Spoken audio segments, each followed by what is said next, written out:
अभाज्य गुणनखंडों के गुणनफल के रूप में लिखो। प्रश्नावली 1.2 NCERT यूपी बोर्ड। अभाज्य गुणनखंड के रूप में लिखने के लिए हम क्या करेंगे, जो ये संख्या लिखी हुई है 140 उसको यहाँ पर लिख लेंगे। अब ये चूँकि सम संख्या है इसलिए इसको हम 2 से काटेंगे, 2 से ले जाएंगे तो यहाँ पर आ जाएगा 7 दूनी 14, 0 ऐसे उतर आएगा। मतलब इस 140 को 2 से भाग दिया जाएगा, तो भाग देने पर ये आ जाएगा 7, 7 दूनी 14, ये 0 आ गया, 0 यहाँ उतर जाएगा तो ये आ गया 70। फिर 70 भी सम संख्या है इसलिए फिर 2 से ले जाएंगे, तो अब फिर 70 को भी 2 से भाग देंगे, 2 तिहाई 6, 1 आया, 0 बढ़ा देंगे, 2 पंचे 10, यहाँ आ गया 35। फिर अब ये 35 किससे जाएगा, 3 से नहीं जाएगा, 4 से नहीं जाएगा, ये 5 से जाएगा, तो 5 से गया, 5 सत्ते 35 और फिर ये 7 है, 7 एकम 7। इस तरीके से अब इसका अभाज्य गुणनखंडों का गुणनफल क्या हो जाएगा, इसका गुणनफल हो जाएगा आपका 2 गुणे 2 गुणे 5 गुणे 7। अब हम क्या करेंगे, ये 2 बार आया है 2 गुणे 2, तो ये हो जाएगा आपका 2 के पावर 2 गुणे 5 गुणे 7। इस तरीके से हम इसका गुणनफल निकाल लेंगे। ऐसे ही 136 वाला है, ये भी सम संख्या है, इसको भी 2 से काट देंगे। ऐसे ही ये जो है 3825 है, इसको हम 5 से काटेंगे या 3 से कटेगा तो 3 से काटेंगे। अब ये क्वेश्चन नंबर 3 देखिए। अब यहाँ पर देखिए विषम संख्या है, तो विषम संख्या से ही कटेगी, तो या तो 3 से कटेगी या तो 5 से कटेगी या तो 7 से कटेगी। तो सबसे पहले हम छोटी संख्या से भाग देंगे, 3825 को 3 से भाग देंगे, तो 3 से जाएगा तो 3 एकम 3, 8 आ गया, 3 दूनी 6, घटा देंगे 2 आया, फिर यहाँ 2 उतर आएगा, 3 सत्ते 21, फिर यहाँ 1 आ गया, फिर 5 आ गया, 3 पचे 15, तो यह आ गया 1275। किससे भाग देने पर, 3 से भाग देने पर। अब ये फिर इसको 3 से देखेंगे भाग दे करके, फिर ये 3 से जा रहा है, 3 चौके 12, 3 दूनी 6, 3 पचे 15। अब ये किससे जाएगा, वे 3 से नहीं जाएगा, वे 5 से जाएगा, तो 5 8 40 और 55 25, 5 8 40 55 25। अब फिर 5 से जाएगा ये, तो 5 एकन्नम 5 और 5 सत्ते 35, और फिर 17 से जाएगा तो 1 आ जाएगा यहाँ। अब आप देख रहे हैं कि यहाँ पर इसको हमने भाग देने पर इसका अभाज्य गुणनखंडों का गुणनफल क्या प्राप्त हुआ, तो ये प्राप्त हुआ आपका 3 गुणे 3, 5 गुणे 5 और गुणे 17। अब क्या करेंगे, 3 2 बार है इसलिए 3 के पावर 2, 5 के पावर 2 और गुणे 17। इस तरीके से हम बाकी क्वेश्चन को हल करेंगे। अब देखिए ये क्वेश्चन है, क्वेश्चन नंबर 2, मासा और लासा बताओ और जांच करके ये भी बताओ कि 2 संख्याओं का गुणनफल बराबर मासा गुणे लासा। तो हम इसको क्या करेंगे, पहले गुणनखंड विधि से इसका पहले अभाज्य गुणनखंड निकालते हैं। 26 है, 2 से जाएगा, यहाँ 13 आ गया, फिर यहाँ पर 13 से जाएगा 1 आ जाएगा, तो 26 बराबर क्या हो गया, 1 गुणे 2 गुणे 13, 1 गुणे 2 गुणे 13। और यहाँ 91 है, ये विषम संख्या है तो 2 से नहीं जाएगा, 3 से कोशिश करेंगे, 3 से भी नहीं जाएगा, 4 से नहीं जाएगा, 5 से नहीं जाएगा, 6 से नहीं जाएगा, 7 से देखते हैं, तो 7 एकम 7 और 7 तिरिक 21, 13 सत्ते 91, फिर 13 से जाएगा 1 आ जाएगा, तो 91 बराबर क्या आ गया आपका, 1 गुणे 7 गुणे 13, 1 गुणे 7 गुणे 13। तो अब इसमें इसका मासा क्या होगा, मासा इसका जो दोनों में कॉमन होगा वो क्या होगा, मासा होगा। जो दोनों में होगा, जो दो संख्या लिखी हुई है, इन दोनों संख्याओं में जो मान होगा, जो दोनों में होगा, वही दोनों संख्या का क्या होगा, मासा होगा। और लासा मतलब लघुत्तम, तो 13 तो दोनों में है, 13 लिख लेंगे, और जो बच गए हैं उनको लिख देंगे। तो 2 इसमें बच गया है, 2 लिख देंगे, और 7 इसमें है तो 7 लिख देंगे। अब हम जब इसको गुणा करेंगे 13 बराबर ये आ जाएगा 182। अब आपको चेक करना है, क्या चेक करना है कि दो संख्याओं का गुणनफल बराबर मासा गुणे लासा। तो दो संख्याएं क्या थी, 26 और गुणनफल 26 गुणे 91। और मासा कितना आया है, मासा देखिए, मासा की जगह रख दीजिए 13 और लासा की जगह कितना रख दीजिए 182। अब इनका दोनों का इधर गुणा करेंगे तो आ जाएगा 2366, और इन दोनों का गुणा करेंगे तब भी 2366 आ जाएगा। तो ये जांच हो गया कि दो संख्याओं का गुणनफल उनके मासा और लासा के गुणनफल के बराबर होता है। अब आइए देखते हैं, एक सवाल और है, तीसरा वाला देख लीजिए। 336 अब ये लिखा है 54, तो 2 से इसको काटिए, तो 2 एकम 2 13 हो गया, 2 छक 12 और ये 16 हो गया, आ गया 168। फिर 2 से जाएगा, 2 8 16, 2 चौक 8, फिर 2 से जाएगा, 2 चौक 8 4 और 2 दूनी 4, फिर ये 2 से जाएगा, ये आ गया 21।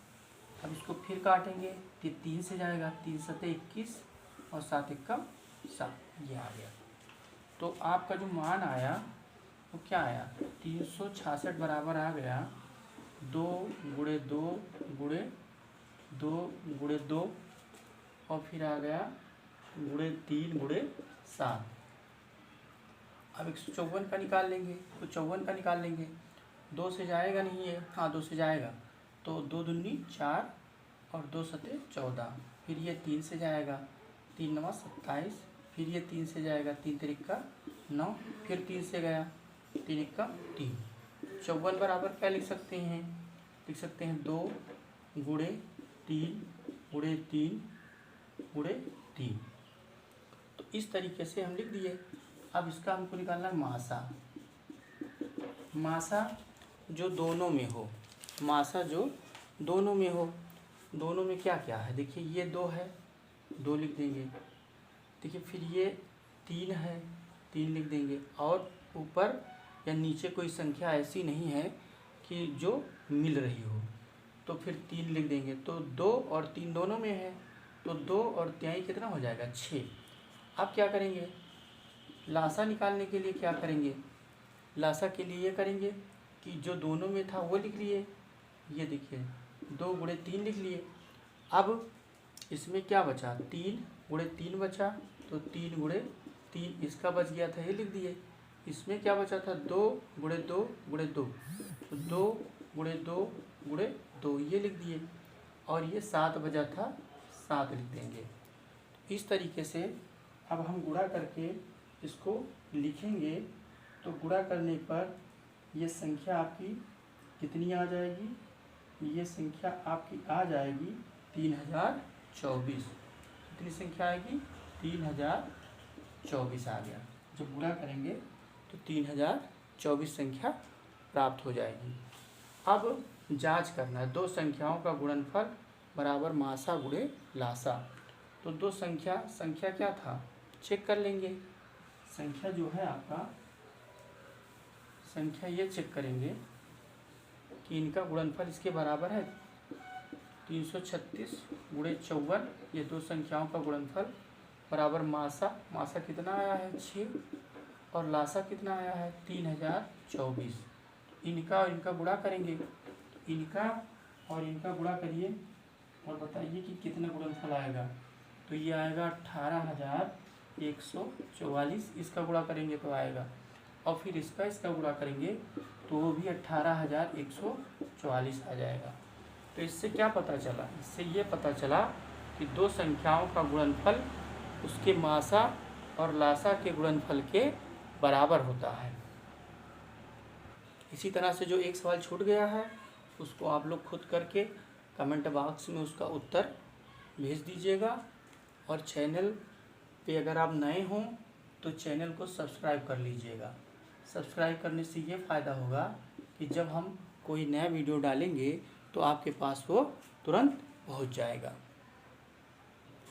ऐसे ही क्वेश्चन नंबर 3 है, जो अभाज्य गुणनखंड की सहायता से मासा और लासा ज्ञात करना है। तो 2 की तरीके से हम क्वेश्चन नंबर 3 भी कर लेंगे। अब आप लोग देखिए चौथा सवाल। अब देखिए मासा 9 दिया हुआ है, किसका मासा निकाला गया है? ये इसका मतलब हुआ कि 306 और 657 का महत्तम समापवर्तक 9 है।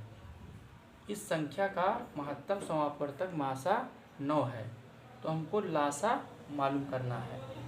तो एक सूत्र है, आपका सूत्र है, अभी बताया गया था कि मासा गुणे लासा, मासा गुणे लासा, मासा गुणे लासा बराबर दो संख्याओं का गुणनफल, दो संख्याओं का गुणनफल। मासा गुणे लासा बराबर दो संख्याओं का गुणनफल। तो मासा आपका दिया है यहाँ 9, लासा आपको निकालना है। दो संख्या क्या दिया है? दो संख्या दिया है 306 और एक संख्या क्या दिया है 657। तो इन दोनों का गुणनफल मतलब गुणा कर देंगे। तो देखिए लासा बराबर क्या आ जाएगा? लासा बराबर आ जाएगा 306 गुणे 657/9। अब 9 से हम इसको भाग देंगे। तो देखो 9 × 9, 9 × 27, 9 × 36, 9 × 27 और यहाँ 3 बचा तो 9 × 36। अब इन दोनों का हम गुणा करेंगे तो क्या प्राप्त होगा? 22,338। तो जो लासा आएगा वो 22,338 आ जाएगा। अब देखिए क्वेश्चन नंबर 5 है, इसमें जांच करना है कि 6 के पावर n शून्य पर समाप्त हो सकती है क्या।